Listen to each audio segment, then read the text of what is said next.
America में army day के दिन हुई ट्रंप की परेड में जितना शक्ति दिखाया उतना ही लोकतंत्र डगमगाता नजर आया। नो किंग्स के नारे से गूंजती सड़कों ने बताया कि जनता अब सत्ता के प्रतीकों से नहीं डरती।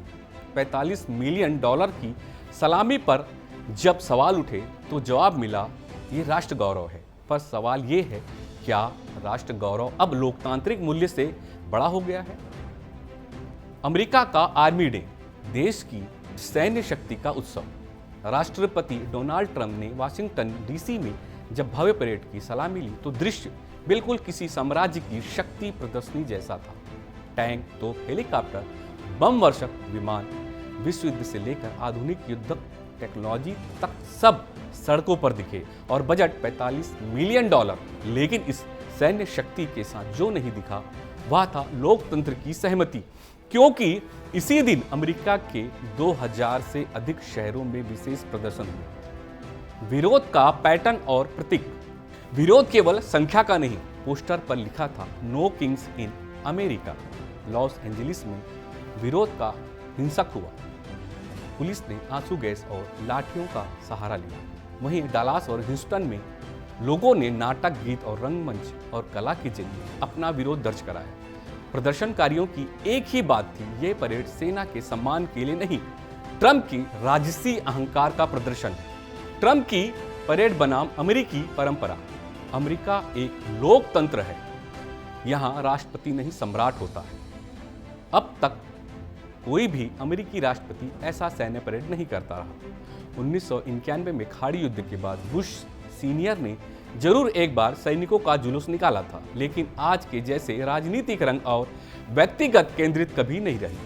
तो ट्रंप ये परेड क्यों कर रहे हैं? राजनीतिक विश्लेषकों का मानना है ये ट्रंप का चुनावी ब्रांडिंग शो है, जहां वह खुद को राष्ट्र का मसीहा और कमांडर इन चीफ दिखाना चाहता है। फंडिंग और नैतिकता का सवाल।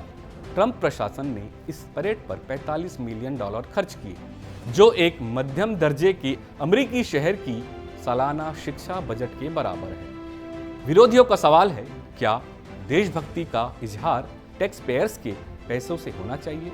ट्रंप का जवाब है, ये राष्ट्र गौरव। लेकिन सवाल यह भी है, क्या राष्ट्र गौरव सिर्फ युद्ध के टैंकों से नापा जाएगा? लोकतंत्र बनाम शक्ति प्रदर्शन, क्या अमेरिका बदल रहा है? ट्रंप प्रशासन में अमेरिका के लोकतांत्रिक मूल्यों को लेकर लगातार सवाल उठते रहे हैं।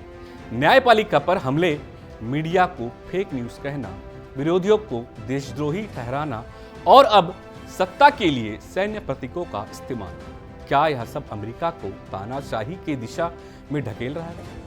अमेरिका इतिहास का यह पहला मौका है जब जनता को अपनी ही सेना के टैंक से डर लग रहा है। यह दृश्य लोकतंत्र को सशक्त नहीं करता, यह सत्ता के भय का प्रतीक बन जाता है।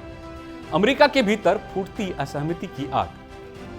आम अमेरिकी आज दो हिस्सों में बढ़ चुका है, एक जो ट्रंप की बात को राष्ट्र गौरव देखता है और दूसरा जो उसे लोकतंत्र के गाल पर तमाचा मानता है। 2024 के चुनाव के आसपास और ट्रंप फिर से दौड़ में है तो परेड उसके लिए प्रतीक है ताकत का, डर का, नियंत्रण का। पर लोकतंत्र तो सवालों से चलता है, डर से नहीं। भारत जैसे लोकतंत्रों को यह दृश्य याद दिलाता है कि लोकतंत्र की आत्मा केवल चुनाव नहीं, असहमति का सम्मान भी है।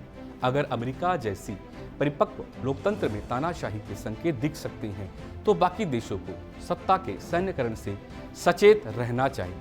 सवाल ट्रंप या परेड का नहीं, सवाल उस सोच का है जिसमें सत्ता खुद को राष्ट्र का प्रतीक समझने लगती है। जहां परेड लोकतंत्र से बड़ी हो जाए, जहां विरोध देशद्रोह समझा जाने लगे, वहां चेतावनी जरूरी है, क्योंकि लोकतंत्र की असली शक्ति उसकी असहमति में है, परेड में नहीं।